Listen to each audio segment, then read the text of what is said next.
say, hey friends, welcome back. Hey friends, welcome back. I hope you enjoyed Jack and the Beanstalk. Today we're going to be reading Hansel and Gretel. Here we go, you ready? Hansel and Gretel lived in a cottage at the edge of the forest. Their father was a simple woodcutter, and although he worked hard, the family was very poor. Many times Hansel and Gretel had nothing but a crust of bread for their supper. At night, after they were in bed, their parents would speak in worried voices. Yup. Even though they whispered, Hansel and Gretel could hear what they said. I must go into the forest to find work, Father sighed. It will be dangerous, but it's the only way. Mother gasped. Father was too old to work in the forest. The children discussed in their room. Hansel, we simply can't let Father go, whispered Gretel to her brother from her bed. What can we do? After a moment of thought, Hansel said, I will travel into the forest instead. Then I will come with you, said Gretel. You may need my help. Before daylight, Hansel and Gretel crept out of their beds and pulled on their clothes. Hansel collected some bread from the kitchen and stuffed it into his pockets. The children walked silently. They walked all day long until their feet hurt and their legs felt tired and heavy.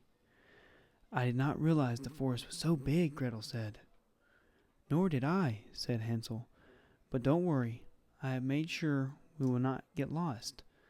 I left a trail of breadcrumbs behind us in case we need to turn back. You are very clever, Hansel, Gretel said. But look. Gretel pointed behind them. Hansel saw 3 black birds carefully eating each breadcrumb he had dropped. The trail was gone. Hansel stared where his trail had been. How would they find their way home?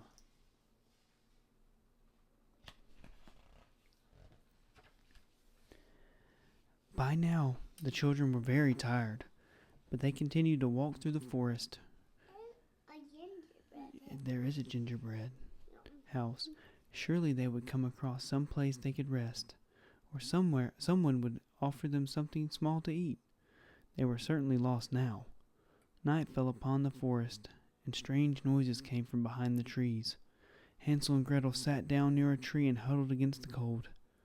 After a short time, they both managed to fall asleep, dreaming of a warm supper. In the morning, they continued to walk.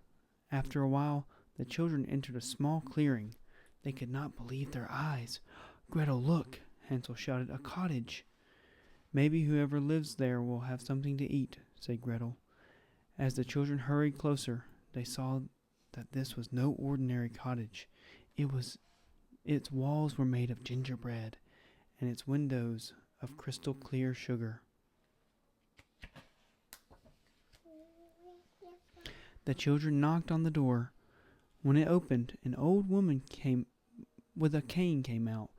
We have been traveling alone through the forest, Gretel said. We are very tired and so hungry. May we rest here? The old woman invited the children inside. She made them a delicious meal, then gave them soft beds on which to rest. But in the morning, the old woman grabbed Hansel and locked him in a cage. I am a witch, the woman said. You will be my supper once you are nice and fat. For the next few weeks, the witch made sure Hansel had plenty to eat. Each day, the witch would stand by Hansel's cage and say, Stick out your finger so I can see how plump you are. But Hansel was a clever boy. He knew that witches are nearly blind. So rather than let the old woman feel his finger, Hansel held out a small, thin chicken bone that Gretel had sneaked to him. The trick worked perfectly.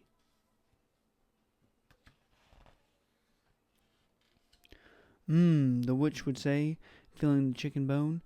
What a scrawny thing you are. You must eat more. One morning, the witch ordered Gretel to fetch some water. Whether Hansel is fat or lean, she said, today I will cook and eat him. I have waited too long. No, Gretel shouted. You stubborn child, do as I say, the witch demanded impatiently. The witch nudged Gretel up to the oven. Check the oven to make sure it's hot. Is that Gretel? Yes, that is Gretel. No, Gretel said. She knew better than to trust a witch. I don't know how to check. Then I will do it myself, said the witch. Just as she leaned over, Gretel gave her a push. The witch fell right into the oven. Gretel slammed the iron door shut and bolted it so the witch could not get out. Gretel quickly released Hansel from his cage. With nothing else to fear, the children sat down and enjoyed a feast. Before they left, the children gathered food to eat during their long journey.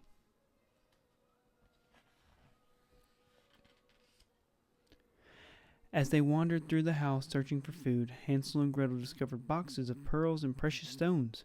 They stuffed their pockets with jewels and filled large sacks with as much food as they could. The children set off through the forest. After days of walking, the children came to a place in the woods that looked familiar. Suddenly, they could see their own little cottage through the trees. The children began to run. "Mother, Father, we are home at last," they shouted. When Mother and Father heard their calls, they ran to meet them. They hugged Hansel and Gretel for a very long time. "Look what we have brought," said Hansel. He took the jewels from his pockets and laid them on the table. "We will never be hungry again." "You are very good and brave, children," said Father. "But you must promise me that you will never run away again." "We promise," they said together, and the family lived happily ever after.